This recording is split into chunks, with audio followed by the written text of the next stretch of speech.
That's right. Now, to boast about something that you may have done in your life that you accomplished. I don't care what it is. Maybe in the 3rd grade you won your spelling bee. I don't care what it is. Just turn to your neighbor and say something. Just for 30 seconds. Brag about it. Go ahead. Tell them. 65 years, you must know each other pretty well, though, huh? Go ahead, brag. You have my permission. Go ahead.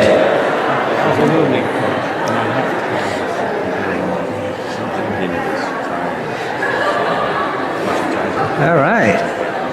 All right, we got a bunch of braggarts in here. I can hear them getting a little puffy here. All right, that's enough of bragging. That's it. Back to reality. Back to your quiet, meek, humble selves.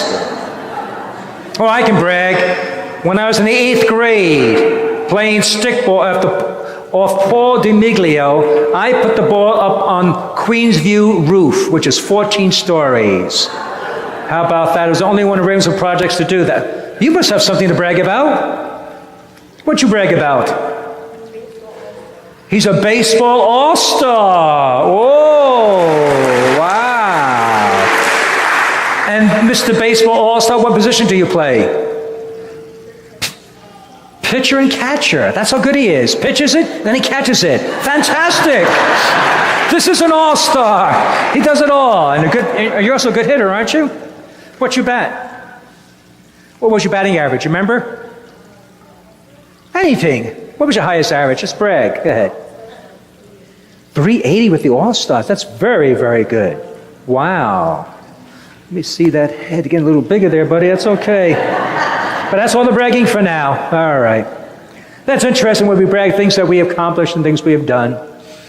But notice in our second reading with Paul, he begins saying, May I not boast except of the cross of Jesus Christ.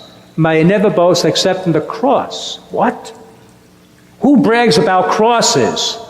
Right? No one talks about their failures, their pain, their suffering. We brag about things we have done well. And Paul had plenty of things to brag about if he wanted to, if he was given to bragging, right? He said, guess what? I was handpicked by Jesus.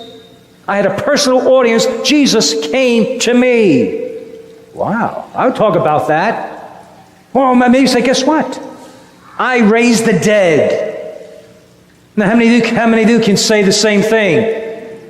That's something to talk about.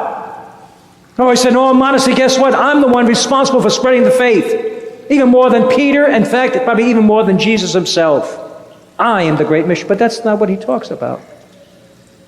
He talks about his sufferings. And just to refresh your memory, what are some of the crosses he went through? 5 times received 39 lashes. 3 times was beaten with rods. He was once stoned and left for dead. 3 times he was shipwrecked. He said he passed the night and day on the sea, thought he was going to drown. Fasting, thirsty, hungry, in prison. And this is what he brags about. This is what he brags about. And so what about us? About our faith. What do we have to brag about in our faith? Where's the cross? Probably there isn't much, is there? Though I did give up ice cream for Lent one Lent. I did have it on Sunday. But still, I did give up ice cream, okay? That's our cross. That's our suffering. So maybe we're not going to be shipwrecked or beaten, thanks be to God, or hopefully not. And so maybe what our cross would be sort of tied into the gospel. Jesus sends them out, 72, which in that time was their known world of the nations of the world. There were 72 nations. That's why it's 72. More than just the apostles, and go out and bring the good news. The harvest is great, but the laborers are few. So maybe the cross is that we have to go out and bring Jesus to others. The cross of inconvenience. The cross of stretching ourselves. Now this is just a little step. Nothing pales compared to what Paul went through. But maybe that's where we begin. Giving up our time to bring others here. So Wednesday was July 3rd, eve of 4th of July, and we planned some weeks before to go out into the, bless you, economically challenged neighborhoods and bring them root beer floats, Wednesday night. Sort of start off the holiday for them. When we got close to doing that, I'm thinking, why am I doing this anyway? What good is it making ice cream so those there's other things I could be doing with my time, more important things. And instead of nothing else, I can just kick back and start enjoying the holiday. Right? It's for that I deserve it, but I have given my word and decided, well, you got to do it. And like anything, most things, when you do it, you're glad you went. And so I went down to shady little apartments down there off Woodland. And there the kids came around, and even the adults, and they enjoyed their nice ice cream root beer floats. Again, what good is it? What good is it that I hope that it opens the door just a crack, see? That it sort of makes that sort of connection, right? It opens the door. From there, maybe little by little, we can bring the good news. Maybe share a story. Maybe use a puppet or something. Because they're not here, we got to go there. In fact, remember what the Holy Father, Pope Francis, said. It was on Holy Thursday. Though he was speaking to priests, but I think now we apply to all of us now. This is what he told the priest. He said, be shepherds with the smell of sheep. Okay? Be shepherds with the smell of sheep. So people can sense the priest is not just concerned with his own congregation. So don't just be concerned with those sitting in your pews. It's more than simply, are they comfortable? Are they content? He said, no. You're not just concerned with those in your own, those who are out there. He said, go out to the outskirts, those who are suffering, to the bloodshed, to the blind, go out to them. And that's what Jesus said, and that's what Pope Francis said, go out. We're not here simply to be comfortable, make sure we're all happy and content. Remember back during Easter time, when the big news was the Holy Father rolled the bus? Remember that? That was big news. He cooked and he rolled the bus. I decided, it was Tuesday after Easter. There was a little quiet here. I said, I'm going to ride the bus. If good enough for the Holy Father, I'm going to try it. And it's been years since I did. I grew up in New York, right? Those grew up in New York, that's how you travel, subway and bus. And so I sort of forgot what it was like. And what I forgot too, boy, it's not the bus riding, it's the waiting. That's the difficulty, isn't it? Oh my goodness, we're all so impatient. We want things now. And you got to wait. And those buses don't always run on schedule. I said, boy, this is tough. I'm getting antsy. Anyway, so I got to go on the bus. I'm thinking, well, somehow, I don't know what I'll do on the bus. But somehow maybe this connection and try to start a little conversation, but didn't really go too far. But so I sort of observed people coming on the bus, and one poor young woman straggling with 3 little children, bringing her baby carriage. That's a lot of work. Others do their grocery shopping, coming in with loads of stuff. And then there was a conversation right behind me, and I sort of eavesdropped. Tried to be nonchalant about it, but I was nosy and curious because I heard he said he just got out of prison and he's looking for a job. Prison? I said, oh, that's interesting. Let me try to clue in that. But that's what it's like.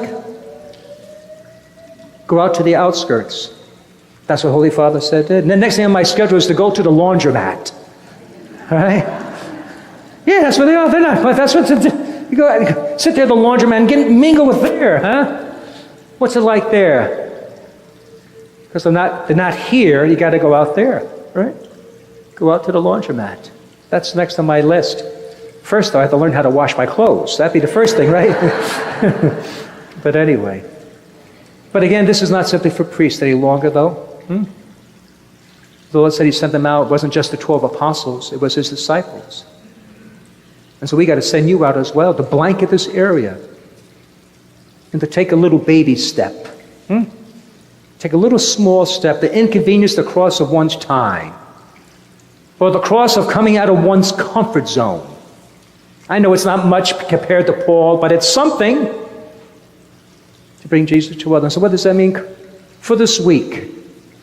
I'd like to invite you this week that you'll be the first to speak to someone else, to the stranger. Now, for some of you, that's easy. Some of you guys, you can't shut up. You talk to anyone and anybody, right? It comes second nature to you. You're talkers, right? And that comes easy. Some people comes, oh yeah, they just talk anyone and everyone. It's just naturally friendly. God bless you. God bless you. But for others, it's not as natural. Myself, we're like introverts, and society says you don't really do that. But I want you to be the first to speak. What would that do? It's a crack. It's opening the door. See.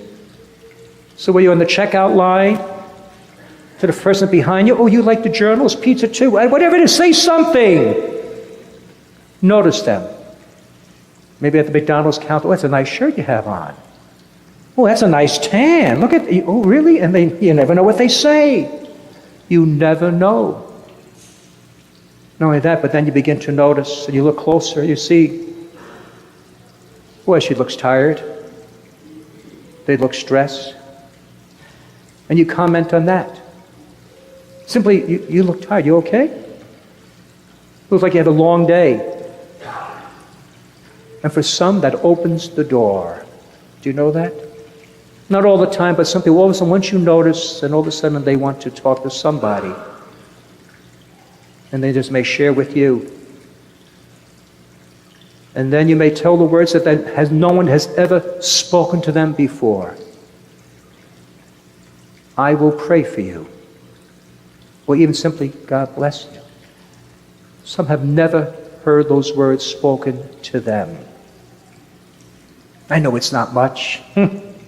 It's a baby step, isn't it? But we have to start somewhere. Like Jesus said in Pope Francis, we must not just be concerned those we know here in our congregation. So it's the cross of inconvenience, the cross of discomfort.